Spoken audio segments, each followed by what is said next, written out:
Elhamdülillah ve salatu vesselamu ala Resulillah. Day tajab joosomda im olup ketken жакшысыздарбы? Жакшы элеби? Кыжаат болбой, сооп үмүтүндө амал кылып атасыздарбы? Машалла, Алла кабыл кылсын, баарыбыздын күнөөбүздү Кудай кечирсин. Билесиздер, Elhamdülillah, şu ben daima айтам, Алла Таала ушул мусулман кылып койгонуна шүгүр деп айтабыз. Ошонун ичинде мусулмандын арасында эркек кылып койгонуна шүгүр айтыш керек экен да. Бул да болсо Алланын бир жакшылыгы экен. Эми пайгамбарыбыз көптөгөн бизге осияттарын айткан, ошонун бирөөсүндө момундар дейт, бири-бири менен бир тууган дейт да, бир тууган. Бир тууганга кандай күйөсүң? Биз кандык, жакындык, ындай жатындык, аталык деген туугандык кылабыз да биздечи. Бирок бизди Алла Таала момундук менен бир тууган кылып койгон экен да. Алла өзү айтып аткан да. Эмнекен жөн эле эмес да. Мындай баардык мусулмандар бир тууган экен да. Ошондон баягы Советтер Союзу убагында все пролетарии мира соединяйтесь деп билесиздер ушул нерселерди? Эми мурунку жашаганда билесиздер да. Ошол себептен ушул көрсө бизди мындай кайсы нерсе бизди мындай жакындатат да. Бир тууганчылык экен да. Ошол себептен пайгамбар саллаллаху алейхи вассалам момун менен момун дейт. Демек бир тууган болгондон кийин анын үчүн эмне кылыш керек экен? Анын үчүн күйүш керек. Көрсө биз ошол бизди байлап турган чоң бир амал бул бир туугандык экен. Силай рахим. Качан мусулмандардын жүрөктөрүндө бири-бирине болгон бир тууганчылык чыгып кеткенде биздин жашообузда проблемалар башталат экен. Ошол себептен мисалы биздин артыкчылыгыбыз эмнеде? Мусулмандын артыкчылыгы эмнеде? Биздин артыкчылыгыбыз байлыкта, бийликте, урууда, улутта эмес экен. Биздин артыкчылыгыбыз бул динде. Динде болсо биринчи Алланын акысы бар, анан пенденин акысы бар. Ошо Алла Тааланын кимге акысын бергиси келсе, анда ал пенденин акысын бериш керек экен. Ошол себептен Алла Таала өзү пенденин акысын өйдө коюп, мусулмандар бири-бири менен бир тууган деп койгон. Кайсыя жактык болбо. Ошол себептен эмнекен пайгамбарыбыз кимде-ким улутка, урууга бөлүнө турган болсо, ал бизден эмес деген. Бизден эмес деген сөз аябай коркунучтуу турабы? Демек, кимде-ким мен бияктыкмын, менин гана жерим туура. Мисалы, жер жүргөзсөк келгенде да көрүп атабыз го, мисалы, кээ пакистанец жүрөт, бангалдыкта жүрөт, малайзиялык жүрөт, индонезиялыктар жүрөт, арабтар жүрөт, ар кайсы жактан. Мисалычы, киндик кан тамган жерчи алтын. Көчөдө автобуста кетип баратып, айтып атам го. Кээ бир мисалы бизге барат, эс алганы барышатларчы. Бейиш деген жергечи. Барат дагы бирок өзүлөрүнүн чөлүнө качат да. Туурабы? Биз болсо айтып атабыз, жерде Кааба болбосо, пайгамбарыбыз болбосо, бияга келбей турган жер экен деп өздүкүнө качып атабыз го, туурабы? Бирок болсо канча Кыргызстандан бир нече жылга ашып кеткен да, экономикасы жагынан дагы бар жанда. Бирок өзүбүздүн мисалы Сайпата мисалы караңыз. Мен чоң кеминде биягым карагай чер. Ортодон суу агып турат, биягынан да суу, биягынан суу, жата калып арыктан суу ичсең болот да. Карасаң ушундай. Бирок меникинде 5 күн жүргөндөн кийин качып атпай үйүңүзгө, жана мен баткеним эле кетем депчи. Болбосо 50 градус ысык болот, карасаң. Көрдүңбү турган? Демек, биз субханалла, биз качан сен ушул өзүңдүн билесең көтөрүп атканда, мунун дагы бир кадыры өзүнүн улутуна болгон, өзүнүн жерине болгон, өзүнүн энесине, атасына болгон, мындай өзүнүн кадыры бар экенин унутпашыбыз керек экен да. Демек, эгерде сен ушуну түшүнсөң, демек алында жүрөгүндө өзүнүн мекени болсо, кандай сенин да жүрөгүңдө, менин да жүрөгүмдө өзүнүн мекени болгон сүйүү мухаббат бар экенин унутпаш керек, туурабы? Ошол себептен мусулман дейт да, бир тууган дегенде бизди байлап турган нерсе бул дин. Бизди пайгамбар саллаллаху алейхи вассалам, пайгамбарыбыз мындай жөн эле мусулмандар бири-бири менен бир тууган деп коюп эле токтотуп койгон эмес. Билесиздер, эгерде качан гана ошонун иш жүзүнө ашырганда, анан ошондо жан пайда болот. Качан ошол иш жүзүнө ашып, качан ошол иш жүзүндө колдонулганда гана. Карагыла, пайгамбарыбыз мына ушул шаардан Мединанын өзүнө көчкөндөн кийин ошол жерге барганда, Мединеге барганда Меккеликтер менен Мединалыктар эмне кылган? Бир туугандаштырган. Эми алардын мындай бир туугандыгын карабайсыңарбы кандай? Алар келип туруп Меккеден көчүп барыштыр. Эчтекеси жок. Эч нерсеси жок. Бүт үй бүлөсүнүн баарын, үйүнүн баарын тартып алган бияктагыларчы, тартып алган капырлар. Мушриктер тартып алган болчу. Ошол эмеде ошол жерде бүт мал акчасы, мисалы чыгып баратканда керек болсо аттан түшүрүп алышкан да. Качканы качып жетти, жетишпеген аттан түшүрүп алган. Түш аттан деп тур. Бул Меккенин аты. Бул Меккенин жери. Меккеде үй деп ошол заматта үйүн басып алып алышкан. Тияка эчтекеси жок, бир жей турган тамагы менен кетишкен болчу. Эми ошол жерге барганда кара, кандай мамиле кылып атат. Бир тууганчылык мамиле да. Алар иш жүзүнө көрсөтүп атат. Айтып атат экен, мына мен дейт, бул жерде 2 үйүм бар дейт. Мына бир үй сага. Мен 2 жерим бар, курма багым, мына бир багым сага. Карабайсыз кандай нерсе? Мен 2 бизнесим бар, 2 ишим бар. Мына бул жерде сен иштет. Кээ бирде мындай карасаң, өзүңдүн бир тууганыңа бергиң келбейт го, туурабы? Мына азыр кээ бирлер мисалы өзүнүн бир тууганына жардам бербегендер бар да. Өзү чалчаңдап, бай жыргап жүрөт, бирок бир тууганына бербейт дажычы. Жылдыргысы келбейт да. Кээ бирлер бар, ата-энесине бербейт керек болсочу. Ушундай кээ бирлер ушунча зыкымдыкка жеткен даже аялына, баласына да бербейт да. Ушундай көрүп эле жүрөм ошундайчы. Эми карагыла. Ошондо алар эмне кылат экен? Жартысын берип атат экен, мына сага. Мына ошондон кийин мына бул исламдагы дагы бир өсүш болгон да. Алар ойлошкон да, азыр Меккенин эли ойлошкон буякта капыра. Мына бүт баарын тартып алдык биз. Эч нерсеси калган жок. Тияка баргандачы булар кайра эле бизге эле качып келет дешкен да. Анткени тиякта эчтеке жок да, туурабы? Үй жок, жер жок, иш жок, эч нерсеси жок. Бирок ал жерде качан мындай бир тууганды тосуп алып туруп бөлүшүп салганда, ошондо капырлардын жүрөктөрүнө мындай бир чети коркунуч, бир чети кызганыч, бир чети субханалла Мухаммад алейхиссалам келген диндин ак туура экендиги билинген да эсен. Анткени чыныгы дин. Ушундай болот экен. Бир гана Аллага сыйынат экен. Бир гана Кудай болот экен. 365 Кудай болбойт экен, көрсөтчү. Мен дайыма айтып берем, эмеде бир кысса бар, кыссада Айып Якуб алейхиссалам Жакып деп коебуз кыргызча, билесиңерби?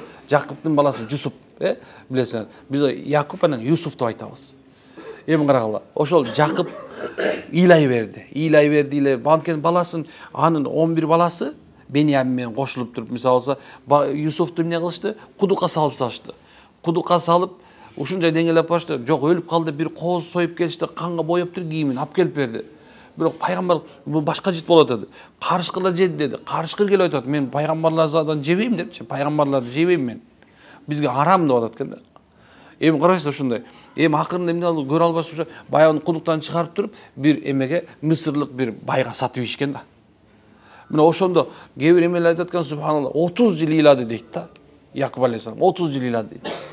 Кээ бирде 20 жыл ыйлады деп атат да. Карасак эми неважно канча жыл ыйлаган, бирок бир күнү Жабрейил алейхиссалам келип айтып аткан да. Эй Якуб дейт, эй Жакып. Сен ойлонуп көрчү дейт да. Бир жүрөктө дейт, 2 Кудай болушу мүмкүнбү дейт. 2 нерсени сүйүү мүмкүнбү дейт. 2 нерсе бир жерге батабы дейт. 2 нерсени сүйүүсү дейт, бир сүйүүнү пайда кыла алабы дейт. Десе Жакып пайгамбар ошондо түшүнүп атканда бурка ыйлап атканын ошол замат токтот дейт. Алла кечир мени деп. Көрсөң бир чети мен Аллах Таалага сыйынып атат экен да, бирок өзүнүн баласына болгон сүйүүсүчү жакшы көрүп, шунча көбүрөөк болуп, Аллахка болгон сүйүүнү басып бараткан экен да. Көзү куюлуп чыгып калды, ыйлай берипчи. Көзү көрбөй калды, көзү көрбөй калды, ыйлай берип. Ыйлай берип, көзү көрбөй калды деп атат, карасаңар. Алдан тайды, чаштары агарды, кайгырып капаланып атыпчы. Ошондон кийин качан гана Аллахка болгон, Алла кечир мени. Мен жалган нерсени де жалган нерсени чындыкка алмаштырып салыптырмын. Чындыкты жалганга алмаштырып салып кечирчи мени деди. Ошондон кийин аны Алла Таала Жакып пайгамбардын баласын кайтарып берди. Жөн эле кайтарып берген жок, баласын падыша кылып кайтарып берди. Мисырдын башчысы кылып кайтарып берди. Пайгамбарчылык уланып кетти. Пайгамбарчылык уланып кетти. Көрсө, кээ бир убакта болсо биздин жакшы көрүүбүз, өзүгө болгон сүйүүбүз эмелер жанакындайбыз. Анан мындай бир туганга болгон сүйүү мындай кээ бир убактарда бизди мындай эме кылат экен да, мындай адаштырып кеткен да. Бирок айтайын деген максат эми башка да. Дегеним биз бир туганбыз. Биз бир туганбыз. Бирок бир туган менен бир туган кандай болуш керек? Кайсы жагынан? Мисалы алыста жүрөбүз, мынакей сапарда турабы. Мисалы менин кандаш же карындаш, бир карында жаткан жаталаш бир туган эмес байкасаң. Бизди ла илаха иллаллах Мухаммад Расулуллах байлап атат. Ошонун себебинен биз азыр бири-бирибизге бөлүшүп атабыз. Тамагыбызды бөлүшүп атабыз, тыйынышты бөлүшүп атабыз, чогуу кылып атабыз. Карасаң кандай нерсе? Бизди эмнебиз байлады? Бизди динибиз. Пайгамбар үйрөтүп кеткен дин бизди байлап атат. Пайгамбар саллаллаху алейхи үйрөтүп кеткен акыйкат нерсе бизди байлап атат. Ошондой бир тугандар. Ошол себебинен мен дайыма айтам, субханалла, дайыма бир туган болуш керек. Алла Таала элчи пайгамбар саллаллаху алейхи айтып атат да, бири-бириңердин соодаңарды бузбагыла. Бири-бириңердин куда түшүп койсо бирөө, үстүнөн барып куда түшпөгүлө.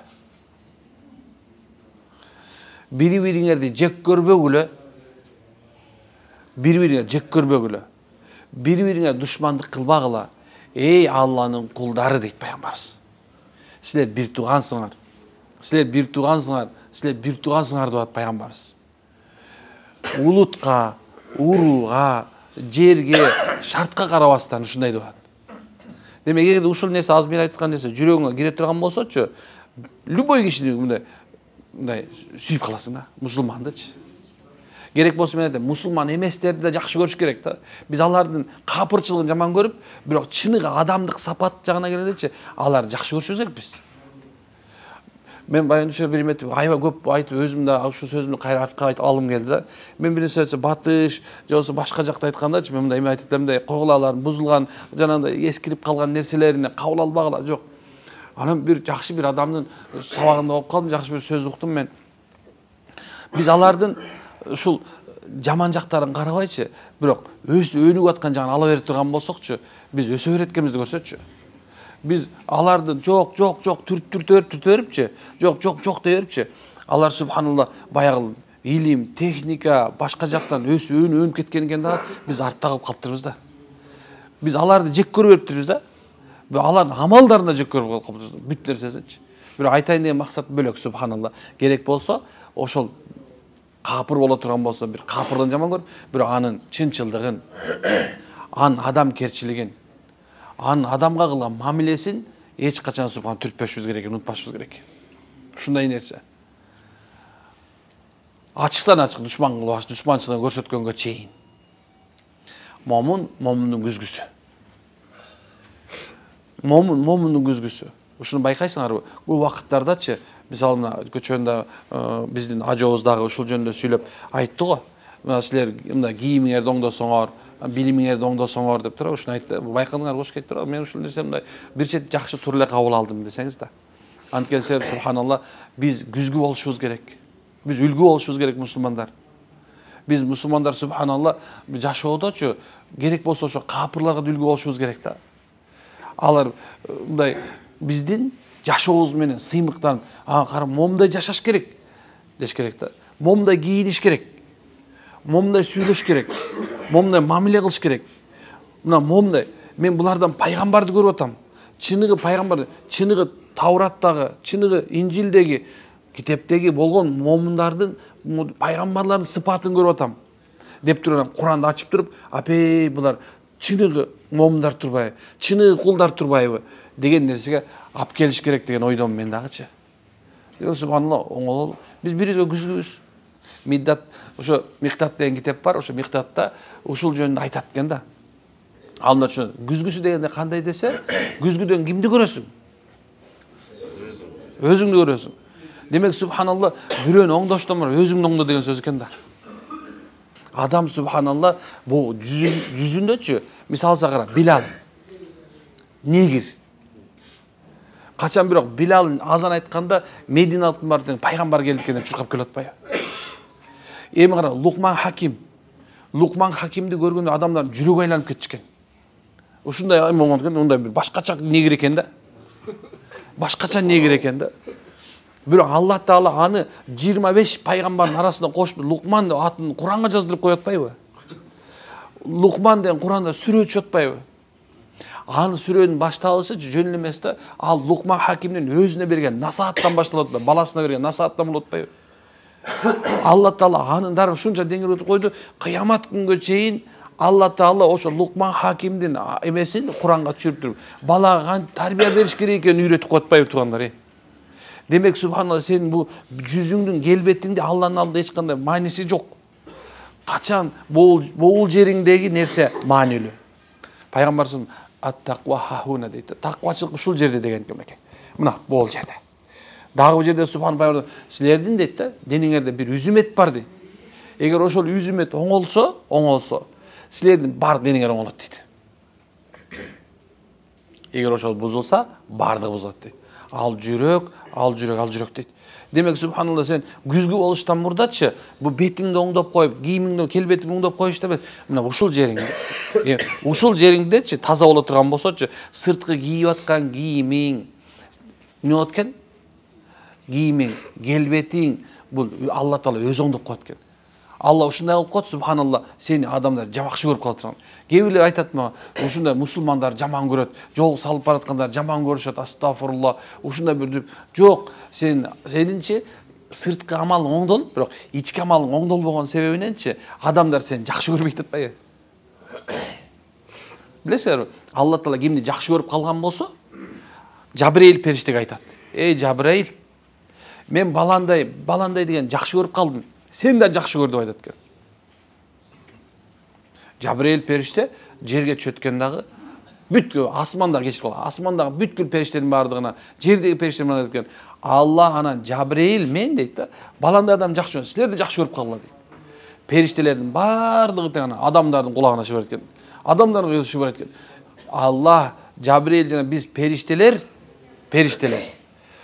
бул адамды жакшы көрүп калды. Силерди жакшы көрүп калды дейт экен. Алла Таала субханалла бүткүл адамзатка жакшы көрүп салат экен. Анын эмнеси менсе, анын таквачылыгы менен. Анын таквачылыгы менен, жөнөкөйлүгү менен, субханалла адеп ахлагынын жакшылыгы менен экен да ушундай. Алла ушундай зат. Субханалла. Алла Таала биздин жүзүбүздү, келбетибизди, улутубузду, урубузду, байлыгыбызды, мансабыбызды карабайт. Алла биздин ниетибизди, амалыбызды карайт туугандар.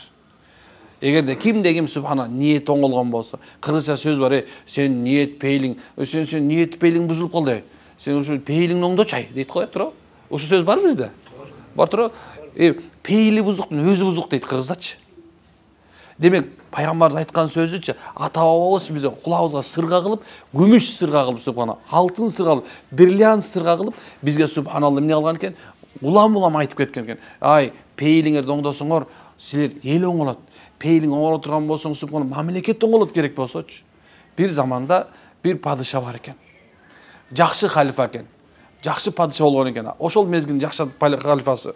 Анан ал бир күнү жаман кийинип алып, кедей кийинип алып базарга чыгыптыр. Барса, бирөө анарды баягы сыгып алып туруп, сок сатып атат дейт. Сок сатып атыптыр. Баягы жерден субханалла соктун сыгып аткан адам келип, мага сок сыгып берчи дептир. Баягы бисмилла сокту сыкканда, баягы эмеси стаканы толуп калыптыр. Дептир. Так, эгерде мында аткан болсо, бул бир реал боло турган болсо, демек бул жерде 100 болгон күнүнө 100 реал табат экен. Демек субханалла бир аз кичине налог көбөйтүп коюн дептир да. Соода налог көбөйтүп коюн, патентти көбөйтүп коюн. Дегенде баягы падыша дагы бири сыгып берчи дейт экен. Сыкса баягы жартысы болуп калыптыр. депти. Чөтө болбойт окшойт. Бул жары мурунку эле туура эле окшойт десе, баягы депти. Анан бир дагы берди сон. Анан үчүнчүсү кайра толуп калыптыр. Бул эмне дейт? Сен бул канарың эмне? Бирөөнө сочный, бирөө сочный эмеспи десе, жок дептир. Биринчисинде дептир. Биздин падышабыздын пейили туура болчу дептир. Пейил таза болчу. Экинчисинде пейили бузулду экен да. Үчүнчүсүнде субханалла, Алла Таала пейилин оңдогон сөөнү кайра толтуруп койду. Карасаң, керек болсо падышанын пейилиненчи элдин оңолушу, бузулушу бар экен десең. Ушундай туугандарым. Демек, субханалла, ар бир үйдө, ар бир эркек өзүнүн үйүнүн падышасы. Кожоюну. Ошол сенин пейилиң оңолсо, үйдүн ээсинин пейили оңоло турган болсочу, мынакей субханалла, ошол жерде береке, ошол жерде жакшылык болот. Мына бир-туганчылык, мына күзгү, мына үлгү иншалла. Мына ушул экенде болот тугандарым. Ошон үчүн мына ушу умра сапарына келип тугандар, бир аз болсо дагы мында пейилибизди оңдойлу. Пейилибизди оңдойлу. Билесиздерби, субханалла, Алла Таала өзү хадис кылат. Силер бардыңар дейт, ачкасыңар дейт, мен тойгузам. Бардыңар жылаңачсыңар, мен кийгизем. Бардыңар кедейсиңер, мен байытам дейт Аллах Таала. Карчы кандай нерсе. Алла ушундай затта. Демек, ким деген пейилин чыны Аллах ыраазылыгы үчүн кыла турган болсо, Алланын ыраазылыгын көздөп, ушундай бир пейили ниетин оңдой турган болсо, бир гана Аллахтын ыраазылыгы үчүн кылса ушулардын баары, башка бирөө көрсүн, уксун эмес, бир гана Аллах көрсүн деп кыла турган болсо, Кудайым буйрса, үй бүлө да оңолот, айыл да оңолот,